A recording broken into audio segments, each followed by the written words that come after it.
Health issue കാരണം നമുക്ക് Ramadan ഏയിലെ video upload ചെയ്യാൻ പറ്റിയിട്ടില്ല, അതായത് വീഡിയോ എടുക്കാനും പറ്റിയിട്ടില്ല. അപ്പം ഇത് റമദാൻ 8 വീഡിയോ ആണ് കേട്ടോ. അപ്പം വെളുത്തുള്ളി ഇഞ്ചി പേസ്റ്റൊക്കെ നമ്മൾ വീക്കിലിയാണ് കേട്ടോ അടിച്ചു വെക്കില്ല. അപ്പം അത് കഴിഞ്ഞിട്ടുണ്ടായിരുന്നു, അപ്പോൾ അതുകൊണ്ട് അതൊക്കെ അടിച്ചു വെച്ചു. പിന്നെ നമ്മളിന്ന് കായ്പോളയാണ് ഉണ്ടാക്കുന്നത്. കായ്പോളയും ബോണ്ടയാണ് കേട്ടോ ഇന്ന് ഉണ്ടാക്കുന്നത്.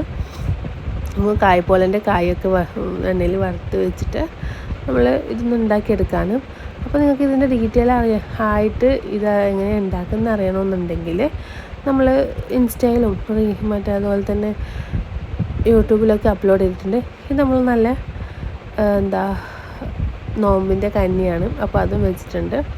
പിന്നെ അതിൻ്റെ ഇടയിൽ നമ്മൾ സാലഡൊക്കെ കട്ട് ചെയ്യാനുണ്ട്. കസും അതുപോലെ തന്നെ ഓണിയൻ ലീഫും ക്യാരറ്റും കക്കിരിയൊക്കെ വെച്ചിട്ട് സാലഡിന് കട്ട് ചെയ്യലാണ്. പിന്നെ അത് കഴിഞ്ഞിട്ട് നമ്മൾ നോമ്പ് തുറന്നാൽ കുടിക്കാൻ വേണ്ടിയിട്ട് നല്ല കസ്കസൊക്കെ ഇട്ട വെള്ളം കലക്കാണ് കേട്ടോ. പിന്നെ നമ്മൾ ഫലൂദയും കൂടെ ഇന്ന് ആക്കുന്നുണ്ട്.